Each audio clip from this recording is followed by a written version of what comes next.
Hi guys, I hope everyone has had a great Monday.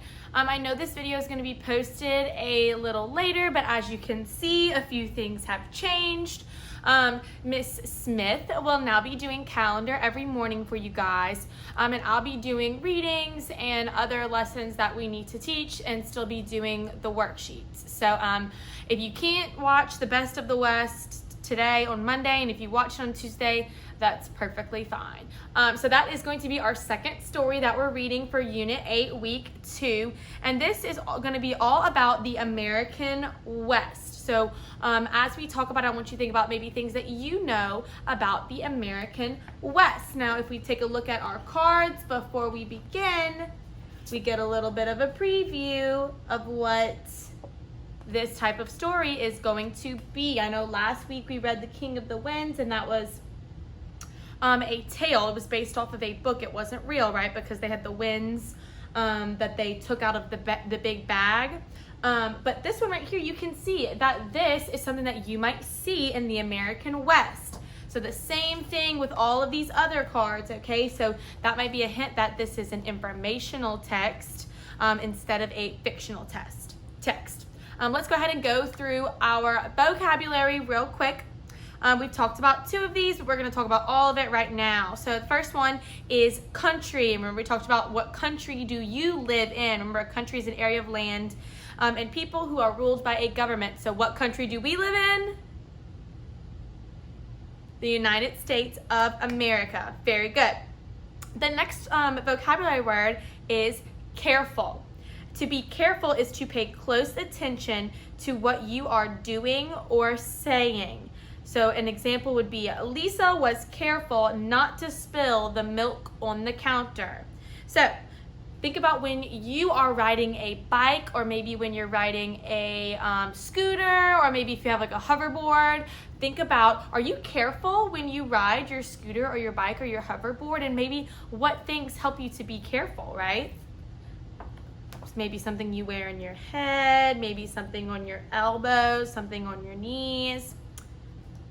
Okay, our next vocabulary word is travel, and we've already talked about this one. We said to travel is to move from one place to the other. So they want me to ask you the question right here. Do you like to travel by car, train, boat, or foot?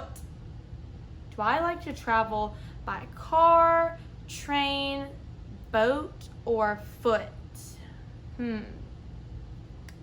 I don't know. I probably prefer to travel by car. Traveling by boat is really fun, though. I know we talk all the time about how you guys, I've been seeing you guys going fishing, and so I know you guys are on some boats.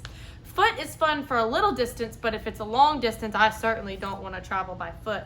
All right, next vocabulary word is purpose.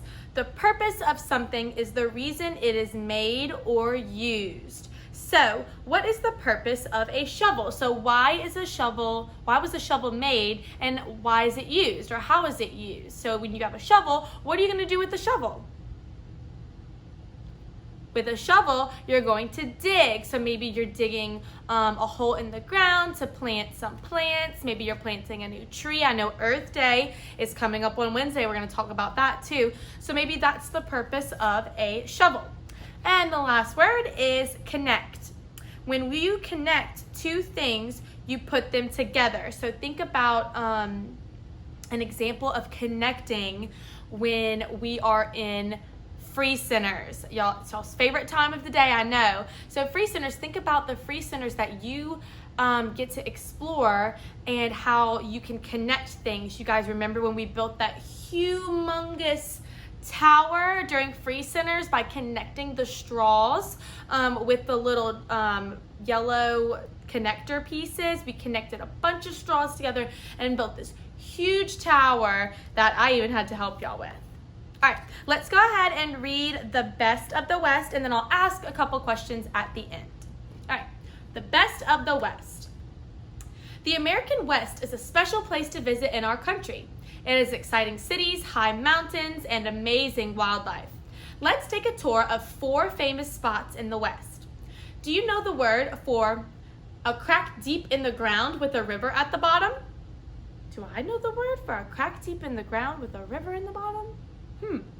It's called a canyon.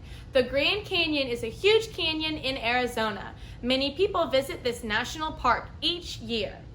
Visitors can enjoy the view or hike down the canyon. Some people raft on the Colorado River and look at wildlife.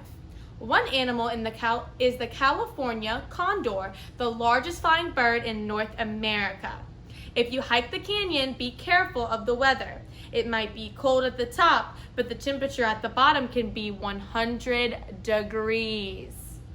Wow, I have been to the Grand Canyon and it is so awesome and so beautiful. I might have to share a picture. All right, on to our next stop. Where in the West can you see bison, moose, and grizzly bears? And where can you see a natural fountain that sprays water more than 100 feet in the air? These are in Yellowstone National Park. Yellowstone was the first national park in the United States. It is an amazing place to explore. Under the ground of Yellowstone is hot, liquid rock. How can a rock be liquid? Let's learn. Yellowstone is covered with spots where hot water, mud, and steam push up from the underground. These areas are called hot springs. Pools of hot water bubble up from the underground. Yellowstone also has hundreds of geysers, more than any other place on Earth. Geysers are like hot springs that erupt with steam and water. The Old Faithful geyser erupts about 20 times each day. It sprays water high into the air. So that's that right there. Have you ever heard the word safari? Yes, you have. I know you have. On a safari, you travel through the land and look at animals. Yellowstone is a great place in the United States to go on a safari. As you drive through the park, you will see bison, bears, moose, and elk up close. If you're lucky, you may even spot a wolf or a bald eagle. Ooh. Now we will travel north to the city of Seattle, Washington. This doesn't look like it's in nature. That's some buildings. From different spots in the city, you can see a strange white building poking into the sky like a giant needle. Ooh. This is the Seattle Space Needle.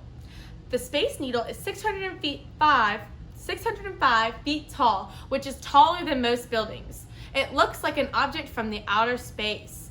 You might wonder at the purpose of this building. Ooh, that word, purpose. It was built for the 1962 World's Fair, an important event that happened in Seattle. The fair's planners wanted to build something new and different. They wanted people to say, wow, when they saw the building. I definitely think that they accomplished that goal, don't you think? The Space Needle is made out of concrete. To make the underground base, or its foundation, 467 cement trucks poured concrete for an entire day. Now let's head to the top of the needle. A quick ride in the elevator will get you there in less than a minute. At the top, you can see the entire city of Seattle. You can also see natural sights such as Lake Washington and Mount Rainier. Finally, you can eat at the moving restaurant. It moves slowly in a circle to show people the whole city's view. So up at the very top, and I don't know how, this must be a fast elevator. You can go from down here to up here in less than a minute. When you get up here, you can eat at the restaurant and it spins. That way you can see all of the beautiful things in Seattle. All right, our final stop on the tour is a famous bridge in the state of California. Can you guess what it is? Anybody have any guesses what bridge this is? All right, here's a hint. It's bright orange. What is bright orange? What's another color word for bright orange? It is the Golden Gate Bridge. When it first opened, it was the longest bridge in the world, almost 1 mile. The Golden Gate Bridge is the boat entrance to San Francisco Bay from the Pacific Ocean. For cars, walkers, and bicyclists, the bridge is a way to connect the city of San Francisco with other places in California. Many people cross the bridge to get to and from work every day. The first thing you might notice about the Golden Gate Bridge is its color. The color is called International Orange. The orange color was chosen to fit in with the bay's natural beauty. Some people wanted to use different colors. For instance, the U.S. Navy wanted the bridge to be black and yellow so that it would stand out. What do you think about the color orange? I think it's actually quite beautiful, and I think it looks gorgeous on a clear, beautiful day. I like the contrast between the blue and the orange. I think it's very pretty. Since it was built, the Golden Gate Bridge has been closed only 3 times. People built the bridge to last a very long time. This incredible bridge turned 75 years old in 2012. That's before some of y'all were even born. That's crazy.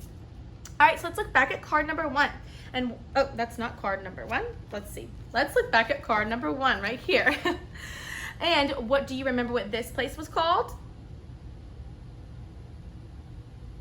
It's the Grand Canyon. And why do you think so many people visit the Grand Canyon? It's quite beautiful, so that's definitely why. Quite beautiful. All right, keep pulling this card. All right, so now we're at Yellowstone National Park. And do you guys remember what this was called? This was called the Hot Spring, and it's the really famous one called, let me peek, the Old Faithful. It sprays hot water. And look up here in the corner. I want you to list maybe some of the animals we talked about that you could see when you go to Yellowstone National Park. Think about that. All the different animals. Remember we said, what was it? Bison, bears, moose, elk, and they said even a wolf or a bald eagle. Finally, to this card I keep trying to show. And then what city did we say we were visiting right here? What city was this? It's in the American West. It's Seattle in Washington. And think about this tall building. What was the name of that building again? The Space Needle, the Seattle Space Needle. And why did they build the Seattle Space Needle? Remember, it really sticks out. It was for the World's Fair. Awesome. And then finally, our last stop. What was the purpose of the bridge? And can you name the bridge? And what was the purpose of this big orange bridge? Think for a second. What was the purpose? That was one of our vocabulary words, I believe. Purpose. So why was this bridge made? It was to connect San Francisco to the other places in California, and this is the Golden Gate Bridge. All right, so now you guys have seen a bunch of different places in Washington, D.C., and now you've seen a bunch of different places in the American West. I'm gonna post another read aloud for you guys for tomorrow, and then maybe some Earth Day stuff. And be on the lookout, because you're not gonna see me doing calendar anymore. You're gonna be seeing Miss Smith, but keep up the hard work. I wanna make sure that you guys are still describing that weather. You can find the number on the calendar and shoot up to find the day of the week and use those clues of Tuesday and Thursday and how the names of the days of the week start to guess what the name of the week is. All right, I look forward to hearing from you guys, and I miss you so much. Bye.